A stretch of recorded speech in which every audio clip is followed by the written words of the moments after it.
بسم الله الرحمن الرحيم ولا تلبسوا الحق بالباطل وتكتموا الحق وأنتم تعلمون. أعوذ بالله من الشيطان الرجيم. بسم الله الرحمن الرحيم. الحمد لأهله والصلاة والسلام على أهلها. الحمد لله الذي جعلنا من المتمسكين بالقرآن الكريم وبولاية أمير المؤمنين وأئمة المعصومين عليهم السلام. درود محمد وآل محمد. أما بعد، قال الله سبحانه وتعالى في محكم كتابه المجيد وفرقانه الحميد. بسم الله الرحمن الرحيم. محمد رسول الله والذين معه أشداء على الكفار رحماء بينهم تراهم ركعا سجدا يبتغون فضلا من الله ورضوانا سيماهم في وجوههم من آثار السجود ذلك مثلهم في التوراة ومثلهم في الإنجيل كزرع أخرج شطأه فآزره فاستغلظ فاستوى على سوقه يعجب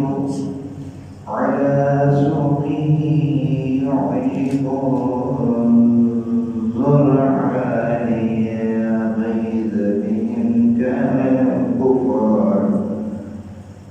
وعد الله الذين آمنوا وعملوا الصالحات منهم مغفرة وأجرا عظيما. درود محمد وآل محمد. اللهم صل على محمد وآل محمد وعجل.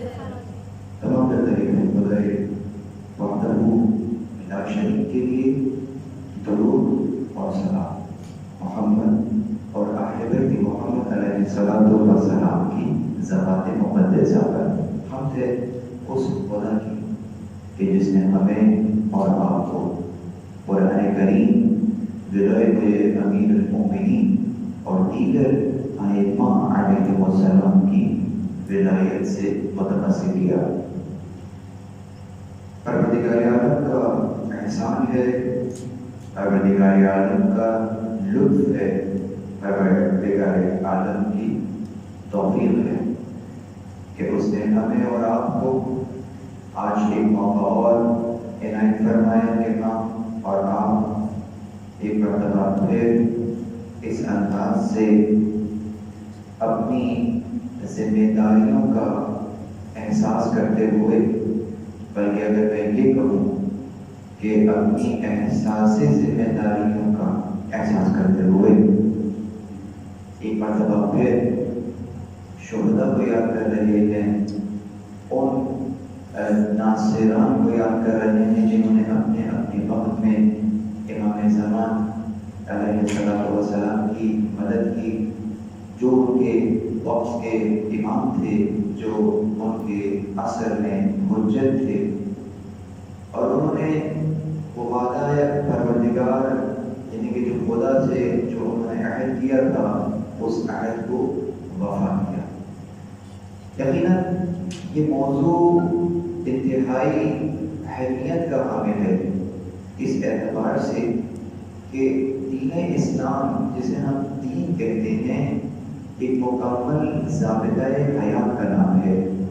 دین یعنی ایک ایسا لائحہ عمل کہ جس پر آپ کی اور میری زندگی کے کمال کا انحصار ہے۔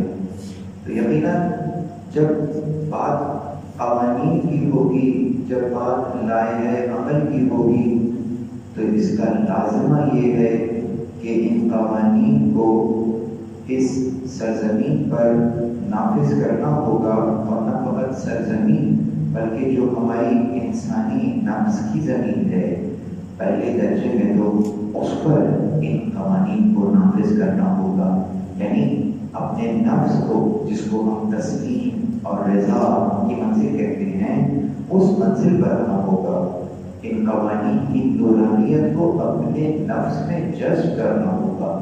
اس کے بعد یقیناً ہمارے اطراف میں اس کا نور نظر آنا شروع ہوگا، بکھرنا شروع ہو جائے گا۔ ہم عموماً جو کرتے ہیں، عموماً ہم سے مراد معاشرہ ہے کہ معاشرہ یقیناً دوسرے کی اصلاح کرنا چاہتا ہے۔ جب ہر شخص دوسرے کی اصلاح کرنا چاہتا ہے تو نتیجہ یہ ہوتا ہے کہ کبھی بھی کوئی شخص اپنی اصلاح کی طرف متوجہ نہیں ہوتا، اور ہر کوئی یہ چاہتا ہے کہ دوسرا صحیح ہو جائے۔ میں اپنا کام کیسے کر رہا ہوں، کیا کر رہا ہوں، کسی دوسرے کو اس میں دخل اندازی کی گنجائش نہیں ہے۔ تو یقیناً یہ روش اگر اپنائی جائے اور دوسری طرف اس انداز سے سوچا جائے کہ فلاں کام ہو رہا ہے، ہمیں کیا، جانے دو، یہ بھی افراط اور تفریط کی منزل ہے۔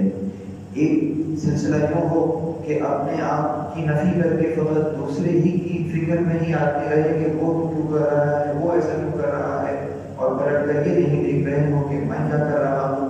اور دوسری طرف ایک خود غرضی کا عالم یہ ہے کہ یقیناً اگر کہیں دیکھ بھی رہے ہیں کہ کچھ غلط ہو رہا ہے تو ہمیں اس سے کیا ہے۔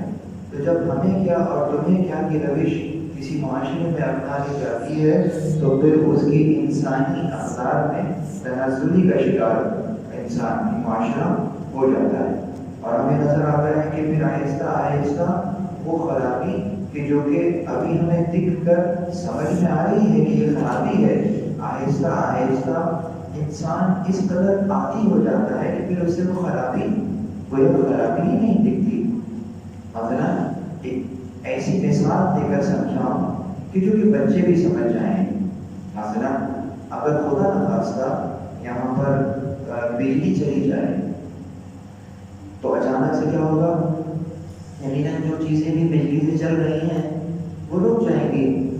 جب رک جائیں گی تو ایک خاموشی، ایک سکوت ماحول پر طاری ہو جائے گا، اور اس سکوت کے طاری ہو جانے کے بعد ہمیں احساس ہوگا کہ اچھا یہ جو پنکھا چل رہا تھا اس کی آواز تھی، اگرچہ آواز تو ابھی بھی ہے لیکن ہم اس آواز پر متوجہ نہیں ہیں۔ جب وہ آواز بند ہوئی تو ہمیں معلوم چلا کہ اس کی بھی کوئی آواز تھی۔ بالکل اسی طریقے سے معاشرے میں اگر کسی برائی کو پہلے درجے میں اگنور کیا جاتا ہے اور پھر آہستہ آہستہ اگنورنس اس حد تک بڑھ جاتی ہے کہ گویا وہ برائی نہیں رہتی، پھر وہ ایک عام سی شے ہو جاتی ہے، اور جب وہ شے عام سی شے ہو جاتی ہے اور پھر اگر کوئی مومن اس کی طرف متوجہ ہو اور اس کی طرف آواز اٹھائے تو گویا یہ مومن اس معاشرے میں ایب نارمل نظر آنا ہوتا ہے، اور وہ جو ایب نارمل ٹھہر چکا ہے معاشرے میں وہ نارمل کی جگہ لے چکا ہوتا ہے۔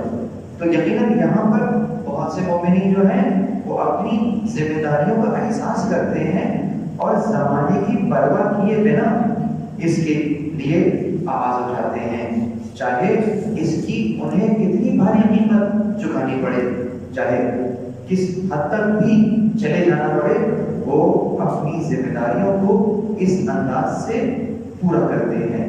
پروردگار عالم نے یقیناً جب ہمیں اس عالم اسفل میں قرار دیا ہے تو جانا قرار تو دیا ہے لیکن اس عالم کے لیے تو قرار نہیں دیا، اس عالم کو میرے لیے قرار دیا ہے۔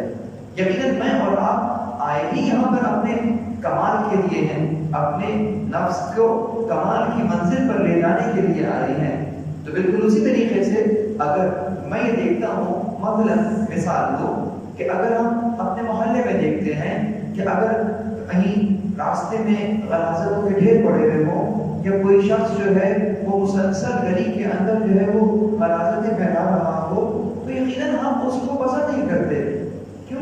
اس لیے کہ وہ ماحول کو آلودہ کر رہا ہے۔ ماحول میں جس کو آپ پالوشن کہتے ہیں، تو وہ ماحول کو آلودہ کر رہا ہے، جس سے ہماری صحت نہ فقط یہ کہ ہماری بلکہ خود اس کی صحت بھی متاثر ہوگی، تمام کے تمام رہنے والوں کی صحت بھی متاثر ہوگی۔ تو بس اسی طریقے سے جس طریقے سے ہم یہ چیز درک کر لیتے ہیں اور اس کے لیے کہیں نہ کہیں آواز اٹھا لیتے ہیں، تو بالکل اسی طریقے سے اگر معاشرے کے اندر کوئی شخص ایسی برائی ایجاد کر رہا ہو یا ایسی برائی میں پڑا ہوا ہو کہ جس کے اندر پڑنے کے بعد اس کے اثرات نہ فقط یہ کہ اس پر بلکہ معاشرے پر بھی پڑ رہے ہوں، تو اس کے لیے کیا آواز اٹھانا آپ کی اور میری ذمہ داریوں میں نہیں ہے؟ یقیناً ہے، یقیناً ہے۔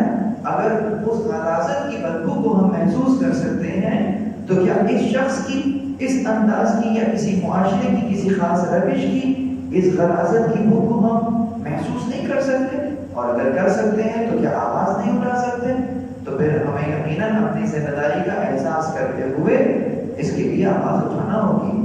تو بس ہم نے یہ دیکھا کہ وہ نجس معاشرہ کہ جہاں پر انسانی اقدار کی کوئی وقت نہیں تھی، جہاں انسان گویا انسان کہلانے کے لائق نہ تھا، عرب کا وہ معاشرہ جہاں پر آپ پڑھ چکے ہیں، سن چکے ہیں، مثالیں بھی آپ کو معلوم ہیں کہ کس قدر نجس معاشرہ ہے، کس قدر اخلاقی پستیوں کے شکار ہے وہ۔ وہاں پر پروردگار عالم نے یہ لطف فرمایا اور احسان فرمایا کہ ان میں مومنین میں انہی نے کا ایک رسول مبعوث فرمایا۔ لقد من اللہ علی المؤمنین اذ بعث فیہم رسول من انفسہم۔ اللہ نے احسان کیا ہے مومنین پر۔ پروردگار عالم نے نہ جانے کتنے احسان کیے ہیں جن کو ہم گن بھی نہیں سکتے، جن کو ہم شمار بھی نہیں کر سکتے، لیکن ان تمام کے تمام احسانات جو پروردگار نے ہم پر کیے، وہ تمام کی تمام نعمتیں جو پروردگار نے ہمیں دی، کسی مقام کے اوپر اللہ نے اس نعمت کے دینے کے بعد اس اعتبار سے گویا احسان نہیں جتلایا کہ ہم نے تمہیں نعمت دی ہے، ہم نے تمہیں زندگی دی، زندگی سے بڑھ کر نعمت کسی جگہ پر یہ بات ہے کہ ہم نے احسان کیا تو پر کہ ہم نے تمہیں زندگی دے دی، یعنی زندگی سے بڑھ کر نعمت ہماری تمام کی تمام نعمتوں سے استفادہ تو اسی وقت ہو سکتا ہے نا کہ جب زندگی ہو، جب الذی خلق الموت والحیات کی بات کر رہا تھا کہ موت کو خلق کر دیا، حیات کو خلق کر دیا، تو اس کے بعد بھی احسان تو نہ جتلایا کہ ہم نے تمہیں زندگی دی ہے۔ کتنی نعمتیں پروردگار عالم نے قرآن کریم میں بھی جس کا تذکرہ فرما دیا، لیکن نہیں کہا کہ ہم نے احسان کیا تمہارے اوپر۔ ہاں، ایک نعمت ہے جس کو دینے کے بعد پروردگار نے یہ اعلان کیا کہ ہم نے احسان کیا ہے مومنین پر، اور وہ احسان کیا ہے؟ وہ یہ احسان ہے کہ ہم نے ایسا رسول تمہارے درمیان میں مبعوث کیا ہے۔ مبعوث، بعثا، بعثا کہتے ہی اسی کو ہے، هو الذی بعث فی الأمیین رسولا منہم یتلو علیہم آیاتہ ویزکیہم وَيُعَلِّمُهُمُ الْكِتَابَ وَالْحِکْمَةَ۔ پروردگار عالم نے جب اس رسول کو مبعوث فرمایا تو یہی 4 کام گنوا دیے کہ یہ رسول یہ کام کرے گا۔ کیا کرے گا؟ آیات کی تلاوت کرے گا، یزکیہم، نفوس کا تزکیہ کروائے گا، اور وَيُعَلِّمُهُمُ الْكِتَابَ وَالْحِکْمَةَ، کتاب اور حکمت کی تعلیم دے گا۔ دیکھیے بہت توجہ رکھیے گا، یہ 4 کام رسول اللہ کے ہیں۔ رسول اللہ کو مبعوث پر رسالت فرمایا تو رسول اللہ کی ذمہ داریاں بتا رہے ہیں کہ چونکہ تم رسول ہو، تمہیں مبعوث کر رہے ہیں، یہ تمہاری ذمہ داریاں ہیں، تمہیں یہ کرنا ہے۔ یعنی کہ you are suppose to do something, آپ وہ کام کریں گے چونکہ آپ کو ہم نے مبعوث کیا ہے. تو وہ پروردگار کہ جو رسول اللہ کی ذمہ داریوں کا تعین تو ان کی بعثت کے ساتھ ہی کر رہا ہے، یہ کیسے ممکن ہے کہ جن لوگوں پر ان کو مبعوث کیا جا رہا ہے ان کی کوئی ذمہ داریاں نہ ہوں؟ یہ عقلاً بات ہے کہ جس کو ذمہ داریاں دے کر بھیجا جا رہا ہے یعنی اس کی تو ذمہ داریاں ہیں، وہ جواب دہ ہے پروردگار کی بارگاہ میں کہ اس کی ذمہ داریاں اسے بیان کی گئی ہیں اور وہ انہیں کس انداز سے انجام دیتے ہیں. یہ ممکن کیسے کہ جن لوگوں پر مبعوث کیا جا رہا ہو اور نہ فقط مبعوث کیا جا رہا ہو بلکہ احسان جتلا کر مبعوث کیا جا رہا ہو، ہم نے احسان کیا تم پر. تو جو پروردگار احسان کر رہا ہے اور جتلا بھی رہا ہے تو حق رکھتا ہے یہ احسان کہ اس احسان کے بارے میں ثم لتسألن يومئذ عن النعيم، پھر ہم تم سے اس روز کے بارے میں اس نعمت کا سوال کریں گے. نعمت کون سی نعمت ہے؟ وہ یہی نعمت ہدایت ہے جو پروردگار عالم نے آپ کو اور ہمیں میسر فرمائی ہے. تو یقیناً امتیوں کی جو ذمہ داری قرار پائی وہ یہی قرار پائی کہ تم نے کیا کرنا ہے، اطیعوا اللہ واطیعوا الرسول وأولی الامر منکم. امتیوں کی جو ذمہ داری قرار پائی وہ یہی قرار پائی کہ انما ولیکم اللہ ورسولہ والذین آمنوا الذین یقیمون الصلاة ویؤتون الزکاة وهم راکعون. تو یقیناً امتیوں کی ذمہ داری بیان کی جا رہی ہے کہ یہ ہیں وہ اولیاء، انہیں ہم نے اولیاء بیان کیا ہے. تو تمہاری ذمہ داری کیا ہے؟ ولا سے ہے، یعنی کہ یہ سرپرست ہیں، ان سے فقط محبت نہیں کرنی ہے، محبت تو کہیں سے بھی کسی سے بھی ہو سکتی ہے. یہ ولا ہیں، ولی ہیں، یہ تمہارے سرپرست ہیں. تو ان کی ولایت میں رہتے ہوئے I repeat my words, I am not saying ولایت، I am saying ولایت. فتح کے ساتھ کہہ رہا ہوں، کسرہ کے ساتھ نہیں کہہ رہا. ائمہ اہل بیت علیہ السلام کی جس ولایت کا تقاضا پروردگار کر رہا ہے وہ فتح کے ساتھ ولایت ہے. یہ ولی ہیں. فرق کیا ہے؟ ایک جگہ بیان کیا تھا، دوہرا دیتا ہوں. فرق یہ ہے کہ ایک ہوتا ہے ولا، ایک ہوتا ہے ولا. ایک ہوتا ہے ولایت، ایک ہوتا ہے ولایت. ولایت اور ولایت میں زمین آسمان کا فرق ہے. کیا فرق ہے؟ ولایت کسرہ کے ساتھ، ولایت فتح کے ساتھ. یہ کسرہ اور فتح کیا کر رہا ہے؟ اس کلمے کی تاثیر کو بدل رہا ہے. کلمے کی تاثیر بدل رہی ہے. اور کیا تاثیر بدل رہی ہے؟ اگر ولایت کہتے ہیں تو یہ دو جانبہ تاثیر ہے. اگر ولایت کہتے ہیں تو یہ یک جانبہ تاثیر ہے. اب مسئلہ یہ ہے کہ اگر کسی لفظ کی دو تاثیر نظر آ رہی ہو کہ یوں پڑھیں تو دو تاثیر ہے، یوں پڑھیں تو ایک تاثیر ہے، تو پھر سوال یہ پیدا ہوتا ہے کہ اس کو کیسے پڑھیں گے؟ تو جواب یہ ہے کہ اگر کبھی کوئی ایسا کلمہ سامنے آ جائے کہ جس کی دو تاثیر ہوں تو دیکھنا یہ ہوگا کہ قرینہ کیا ہے. قرینہ یعنی جس موقع پر وہ لفظ بیان ہو رہا ہے وہ موقع کیا ہے، اس سے پہلے کا جو کلام ہے وہ کیا ہے، اس سے پہلے کا جو جملہ ہے وہ جملہ کیا ہے، جس سے ہم تاثیر کا تعین کریں گے کہ اس کی تاثیر کیا ہوگی. بس یقیناً مولا، ولی، ولایت یا ولایت، اس کا جو کلمہ اصلی ہے وہ تو وہی ولا ہی نکلے گا. تو اب سوال یہ پیدا ہوتا ہے کہ پیغمبر اگر کہہ رہے ہیں من تو مولا، تو اس مولا کے ولا کی تاثیر کیا ہے؟ تو اب اس کے قرینے کو دیکھنا ہوگا کہ کیا اس سے پہلے بھی کوئی کلام کیا تھا؟ جواب بالکل کیا تھا. نہ فقط یہ کہ کلام کیا تھا بلکہ ہر ایک سے سوال کیا تھا. الست اولا بکم انفسکم، کیا میں تم سے زیادہ اولیت نہیں رکھتا؟ یعنی جو بات کہنے جا رہے ہیں اس سے پہلے ایک سوال کیا، کیا تمہارے نفسوں پر تم سے زیادہ اولیت نہیں رکھتا؟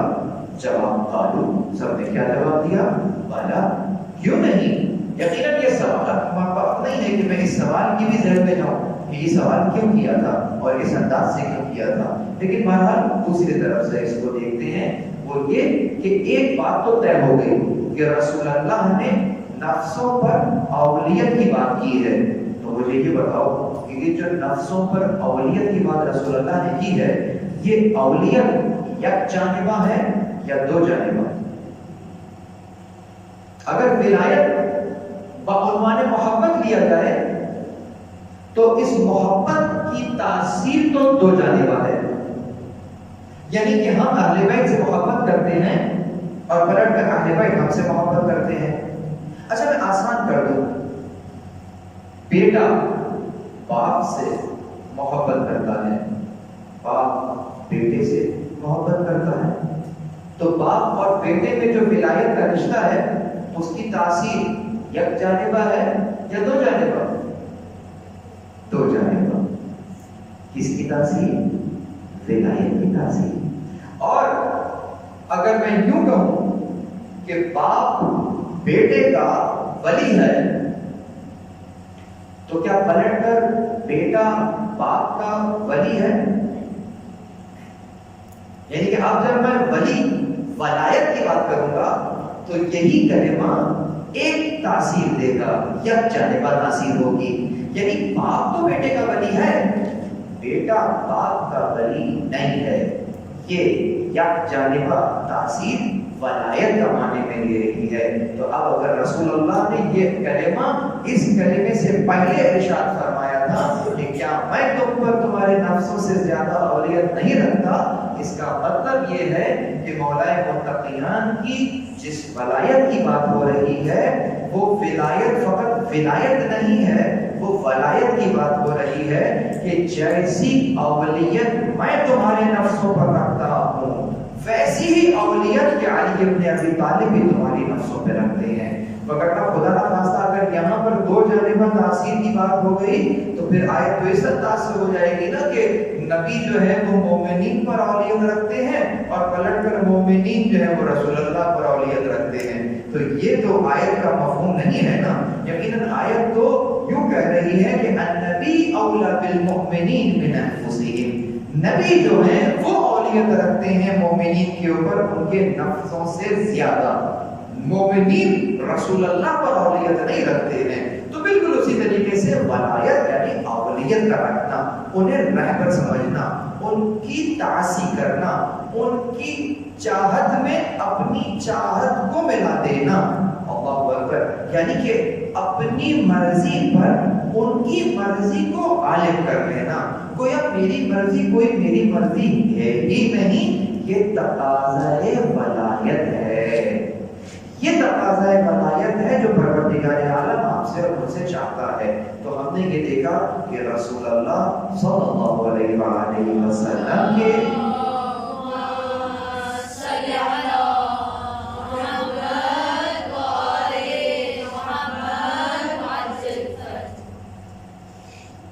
جس انداز سے پروردگار عالم نے آیت قرآنی سورہ مبارکہ فتح آیت کا نشان 29 جس انداز سے بیان ہو رہا ہے کہ محمد رسول اللہ، اعلان ہو رہا ہے کہ کون ہے؟ یہ رسول اللہ ہے. محمد کون ہے؟ اچھا محمد یہ عبداللہ کی بات ہو رہی ہے یا محمد رسول اللہ کی بات ہو رہی ہے؟ رسول نے کہ کسی ڈیزگنیشن سے جب پہچان کروائی گئی کہ یہ کون ہے، کہا یہ رسول اللہ ہے. تو جب یہ رسول اللہ ہے وہ توجہ رکھیں، میں عقلی انداز سے اور فلسفی انداز سے آیت کی شرح کرنے جا رہا ہوں. یہ کون ہے؟ محمد ابن عبداللہ نہیں، محمد رسول اللہ. یہ محمد رسول اللہ ہے. بات سمجھ میں آگے چلتے ہیں. والذین معه، اس وہ کی ضمیر کہاں لوٹ رہی ہے؟ والذین، اور وہ لوگ کہ جو ان کے ساتھ ہیں. کس کے ساتھ ہیں؟ محمد بن عبداللہ کے ساتھ ہیں یا محمد رسول اللہ کے ساتھ ہیں؟ محمد رسول اللہ کے ساتھ ہیں. اگر فقط ایک شخص کی بات ہو رہی ہو تو ہم انہیں کسی خاص مکان یا زمان میں مقید کریں گے کہ وہ جو صاحب تھے وہ اور وہ جو ان کے ساتھ لوگ تھے، تو یہ لوگوں کو زمان کو مشخص اور معین کرنے کی بات ہوگی۔ لیکن اگر میں یہ کہوں کہ یہ رسول اللہ ہیں، یہ اللہ کی طرف سے بھیجے ہوئے ہیں، رسول رسالہ سے ہے یعنی بھیجا ہوا ہے، کیوں بھیجا ہے؟ ہدایت کے لیے بھیجا ہے۔ کیسے بھیجا ہے؟ ہدایت کے ساتھ بھیجا ہے۔ وہ وہی ہے کہ جس نے ارسل رسولہ والذین معہ، ارسل رسولہ بالہدی والدین الحق، اس نے ہدایت اور سچے دین کے ساتھ بھیجا ہے۔ رسول کے ساتھ ہدایت بھی ہے، رسول کے ساتھ سچا دین بھی ہے، کیونکہ رسول کو بھیجا ہے ہدایت اور سچے دین کے ساتھ، لِیُظْہِرَهُ عَلَى الدِّینِ كُلِّهِ، تاکہ تمام ادیان پر غالب کر دے گا۔ اس کا مطلب رسول اللہ کے پاس ایک قانون ہے، رسول اللہ کے پاس ہدایت ہے، رسول اللہ کے پاس جو ہے وہ کبھی بھی ختم ہونے والے قوانین نہیں ہیں۔ ایک ایسا مینیفیسٹ ہے، ایک ایسا لائحہ عمل ہے کہ جس پر تمام انسانیت کے کمال کا انحصار ہے، وہ رسول اللہ۔ اس لحاظ سے رسول اللہ کہنا رہے ہیں تو والذین معہ، جو ان کے ساتھ ہیں اس کام میں، جس مینیفیسٹ کو پھیلانے کے لیے وہ آئے ہیں، جس نظریے کی ترویج کے لیے وہ آئے ہیں، والذین معہ، وہ جو ان کے ساتھ ہیں، یعنی کہ جو ان کے مقصد کے ساتھ ہیں، جو ان کے نظریے کے ساتھ ہیں۔ والذین معہ اشداء علی الکفار، سخت ہیں کفار کے اوپر، کفار کی نگاہوں میں بہت کھٹکتے ہیں وہ لوگ، کفار ان کو دیکھ کر بے چین ہو جاتا ہے، کفار کی نیندیں حرام ہو جاتی ہیں ان لوگوں کو دیکھ کر۔ بہت توجہ دیکھیں، پروردگار نام نہیں لے رہا کسی کا، پروردگار صفات بیان کر رہا ہے۔ یہ صفات بیان کرنے کا انداز بیان کر رہا ہے کہ پروردگار آپ کو اور مجھے کسی کا نام، کسی کی ڈیٹ آف برتھ، کسی کی ڈیٹ آف شہادت نہیں بتا رہا، پروردگار صفات بیان کر رہا ہے۔ جب صفات بیان ہو رہی ہو تو یہ بتائیے کہ یہ آیت قرآن میں آج موجود ہے یا منسوخ ہو گئی؟ آیت تو موجود ہے، یہ صفات قرآن میں موجود ہیں یا ختم ہو گئی؟ قرآن میں یہ صفات موجود ہیں۔ اب اس کا مطلب یہ ہے کہ اگر کبھی بھی ہمیں یہ صفات کے حامل لوگ نظر آئیں کہ جو بالکل پورے اتر رہے ہوں اس آیت کے ان اوصاف کے اوپر جو بیان ہو رہا ہو، تو سمجھ جائیے گا یہ وہ لوگ کون لوگ ہیں؟ والذین معہ، یہ وہی لوگ ہیں جو رسول اللہ کے ساتھ ہیں، یہ وہی لوگ ہیں۔ آج بھی اس کا عملی مظاہرہ ہمیں یوں نظر آ رہا ہے کہ یقیناً فرزند زہرا نے تو 61 ہجری کے اندر حل من ناصر کی سطح بلند کی تھی، لیکن آج بھی جو قیام امام حسین علیہ السلام کی عملی تفسیر پیش کر رہے ہیں اور اپنی ذمہ داریوں کا احساس کرتے ہوئے جذبہ زینبیہ کو لے کر اس انداز سے امام کا پیغام چپے چپے میں پھیلا رہے ہیں، وہ آج بھی اگرچہ 1400 سال دور ہیں لیکن اصلاً آج بھی کربلا میں کھڑے ہیں، اصلاً آج بھی پیغام حسینی کو اسی انداز سے پہنچا رہے ہیں، تو یقیناً وہ بھی آج لبیک یا حسین اسی انداز سے کہہ رہے ہیں۔ اللہ اکبر۔ کسی شاعر نے بھی کیا وہ کہا کہ صدیوں کا فاصلہ ہے میرے ان کے درمیان، صدیوں کا فاصلہ ہے میرے ان کے درمیان، لیکن میں جانتا ہوں کہ میں تھا قدیر۔ یقیناً وہ جلسہ جب منعقد ہوا ہم پیدا نہیں ہوئے تھے، لیکن یہ پیدا ہونا میرے اختیار میں نہیں ہے۔ آج 1443 ہجری کے اندر ہم سانس کھینچ رہے ہیں، یہ بتاؤ کہ جس ولایت کا اعلان ہو رہا ہے اور جس اسٹیٹس اور جس مقام، I repeat my words, I'm saying مقام not مقام، مقام جس درجے کا اعلان پورا مقام مطلب درجہ، اور مقام مطلب جگہ، تو جس مقام کی بات ہو رہی ہے. اچھا ایک جملہ ایسا ادا کرتے ہیں کہ یہ دونوں لفظ اس میں آ جائیں. جس مقام غدیر میں مقام امیر المومنین کی بات ہو رہی ہے. ٹھیک ہو گئی بات؟ غدیر ایک مقام ہو گیا، اور جو درجہ ہے وہ ان کا مقام ہو گیا. تو یقیناً وہ جو ہمارا مقام ہے، جو مولا کا مقام ہے، وہ ان کے درجے کا مقام ہے، وہ سرفراز ہے. تو بہرحال والذین معہ، جو ان کے مقصد کے ساتھی ہیں، ان کو پہچاننے کی جو ہمیں صفات پروردگار نے بیان کی، تو کہا تراہم رکعا سجود، تم دیکھو گے کہ انہیں رکوع اور سجود میں یبتغون فضلا من اللہ ورضوانا، اللہ کے فضل اور اس کی خوشنودی کے طلب میں یبتغون، چاہتے ہوں گے اس کی خوشنودی کو، اس میں ہمیشہ مشغول پاؤ گے. یعنی جناب امیر کے ساتھی عمار ہو، میثم ہو، مالک ہو، آپ دیکھو گے کہ یہ ہمیشہ پروردگار کی خوشنودی کو چاہیں گے، پروردگار کے فضل کو سمیٹتے ہوئے اپنے کمال کے سفر کو طے کر رہے ہوں گے، چاہے وہ 40 ہجری میں یہ سفر کر رہے ہوں یا آپ 1443 ہجری میں یہ سفر کر رہے ہوں. صفات اگر یہی ہیں کہ اہل بیت کے در سے فضل کو سمیٹ رہے ہیں اور اپنے کمال کا سفر جاری ہے، تو آج آپ سفین میں ہی ہیں، آج آپ جبل میں ہی ہیں. آپ اگر حق کو پہچان رہے ہیں، چونکہ وقت میرے پاس تمام ہو گیا ہے، اور آج میں اپنی گفتگو کو عنوان جو مجھے دیا گیا کہ دور حاضر کے عمار اور مالک اشتر کی صفات، اس پر تو ابھی میں آیا ہی نہیں. اب مجھے بس سمیٹنا پڑے گا. اگر آپ کو یہ ابتدائی انداز کی گفتگو سمجھ میں آ گئی ہو تو بس انتہائی اختصار کے ساتھ یہ کہوں گا کہ قرآن کریم کی اس آیت کے اندر جو نشانیاں اور اوصاف بیان کی گئی، انہیں آپ کسی بھی زمانے میں رکھ کر دیکھیں تو آپ کو ائمہ معصومین کے جو جانثاران ہیں ان میں یہ صفات اور خصوصیات نظر آئیں گی، بدلیل عدم نظر آئیں گی، بہت ہی اولا مقام کے اوپر نظر آئیں گی. ایک صفت جو میں بیان کرنا چاہوں گا خاص طور پر، اور وہ یہ ہے کہ یہ بہت باریک بین ہوتے ہیں، حق شناس ہوتے ہیں، حق کو حق کے ذریعے سے پہچان لیتے ہیں.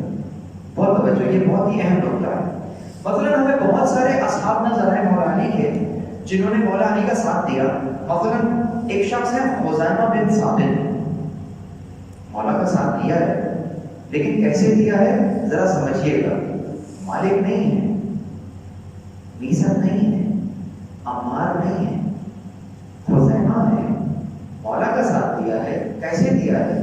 کہتے ہیں جبل میں موجود تھے لیکن تلوار نہیں چلائی، نہ اس طرف سے نہ اس طرف سے. صفین ہو رہی ہے، جنگ کے میدان میں ہیں، گھر میں نہیں ہے، میدان جنگ میں ہیں، تلوار نہیں چلا رہے، نہ اس طرف سے نہ اس طرف سے. کیا نام ہے؟ خزیمہ بن ثابت. اچانک کیا ہوا؟ صفین میں حضرت عمار شہید ہو گئے. جب حضرت عمار شہید کر دیے گئے تو پھر ان کے اوپر حق واضح ہو گیا، اور رسول اللہ کی وہ روایت کہ عمار کو ایک باغی گروہ قتل کرے گا. عمار انہیں جنت کی طرف بلا رہے ہوں گے اور یہ انہیں قتل کر دیں گے. اللہ اکبر. تو جیسے ہی عمار قتل ہوئے اور انہوں نے دیکھا کہ حاکم شام کے حکم سے وہ جو لشکر ترتیب آیا تھا انہوں نے عمار کو قتل کیا ہے، تو گویا ان کے اوپر حق آشکار ہو گیا، اور انہوں نے اس وقت تلوار نکالی اور فوج شام کے اوپر ٹوٹ پڑے اور بڑی جواں مردی کے ساتھ انہوں نے مقابلہ کیا اور کئی لوگوں کو باطل جہنم کیا، یہاں تک کہ اس انداز سے لڑے ہیں. لیکن سوال اسی لشکر کے اندر عمار مولا علی کی طرف سے لڑ رہے تھے. خزیمہ نے تو عمار کی شہادت سے یہ اندازہ لگایا کہ حق پر کون ہے. سوال یہ ہے کہ عمار نے کیسے اندازہ لگایا تھا کہ حق پر کون ہے؟ تو مولا علی علیہ السلام کی نظر میں زیادہ قریب کون ہے؟ وہ کہ جو کہ کسی غیر کے ذریعے سے امام کو پہچان لے، یا وہ جو امام کو امام کے ذریعے سے پہچان لے؟ تو دور حاضر کا مالک اور دور حاضر کے عمار اور میثم کی صفات میں سے یہ صفات ہوگی کہ وہ حق شناس ہوگا، وہ امام زمان کو پہچانتا ہوگا، وہ اپنی ذمہ داری کو پہچانتا ہوگا، نہ فقط یہ کہ ذمہ داری کو پہچانتا ہوگا بلکہ یہ بھی پہچانتا ہوگا کہ اس وقت امام علیہ السلام سامنے ہو ظاہراً، جو کہ مالک کے لیے چاہے وہ غیب میں ہو یا ظہور میں ہو، مالک کے لیے کوئی فرق نہیں ہے، میثم کے لیے کوئی فرق نہیں ہے، عمار کے لیے کوئی فرق نہیں ہے۔ اللہ اکبر، کیوں؟ اس لیے کہ انہوں نے خود اپنی زندگیوں کو امام کے سپرد کر دیا ہے۔ یہ نہیں رہے مالک نہ رہے، مالک کی زندگی کے مالک تو امام زمان ہے۔ تو سوال یہ ہے کہ آج 1443 ہجری کے منتظرین کی زندگیوں کے مالک بھی امام زمان ہے یا نہیں ہے؟ اگر تو امام زمان مالک ہیں تو بس اس کا مطلب یہ ہے کہ میں امام زمان کے دور کا مالک ہوں۔ بس اس مالک کو سمجھ لیجیے گا کہ کیا میری زندگی کے مالک امام ہیں، کیا میری خواہش کے مالک امام ہیں؟ جس دن میری خواہش میری مرضی کے مالک امام زمان ہوں تو سمجھ جائیے گا کہ میں 1443 ہجری کا مالک ہوں، میں 1443 ہجری کا زہیر ہوں، میں 1443 ہجری کا، یہاں پر اگر میں خاص مولا علی کے ساتھ کی بات کروں تو 20 ہوں، میں ان کے دور کا صاصہ بن سوہان ہوں، میں ان کے دور کا زید بن سوہان ہوں۔ اللہ اکبر۔ تو یہ کیفیتوں کی بات ہے، والذین معہ، جو رسول اللہ کے ساتھ تھے، یہ ان کی کیفیت تھی۔ بالکل اسی طریقے سے آخری بات کرتے ہوئے بات کو تمام کر دوں کہ دور حاضر میں جو مالک ہوگا، جو دور حاضر کا عمار ہوگا، وہ بھی اپنے مولا کو اسی طریقے سے پہچانے گا اور اپنی ذمہ داریوں کا احساس کرے گا۔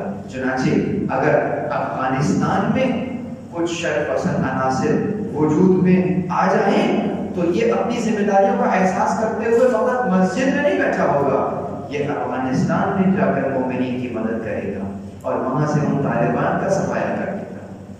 یہ مولا کا سچا عاشق اگر لبنان میں ہوگا تو وہاں اسرائیلیوں کے ساتھ نبرد آزما ہوگا، اگر عراق اور شام میں آئے گا تو وہاں اپنی ذمہ داریوں کا احساس کرتے ہوئے داعش کو ان کے گھروں سے نکال کے، ان کی غاروں سے نکال کے صفایا کر دے گا۔ یہ دور کا عمار ہوگا جو کہ اپنی ذمہ داریوں سے نظر نہیں چرا رہا ہوگا بلکہ بطریقے احسن انہیں انجام دے رہا ہوگا۔ اسی طریقے سے 2014 کی بات ہے جب عراق کے شہر موصل کے اندر ان کا قبضہ ہو گیا داعشیوں کا، تو کس طریقے سے انہوں نے اپنی ذمہ داریوں کا احساس کرتے ہوئے اس کو ان داعشیوں سے خالی کرایا۔ اور لاسٹ بٹ ناٹ لیسٹ، باتیں تو بہت ساری ہیں لیکن وقت تمام ہو چکا، اور وہ یہ کہ آج اربعین حسینی جس انداز سے ہم دیکھ رہے ہیں، اور اربعین فقط ایک پاسٹ کی بات نہیں رہی بلکہ اربعین ایک تحریک کی شکل اختیار کر گئی ہے۔ خاص اگر اس مشی کو آپ دیکھ رہے ہوں تو یقیناً اس کے پیچھے بھی اگر کوئی جماعت کھڑا ہوگا اس میں نئی روح پھونکنے کے لیے تو وہ بھی ہمیں وقت کا مالک یا وقت کا عمار نظر آئے گا۔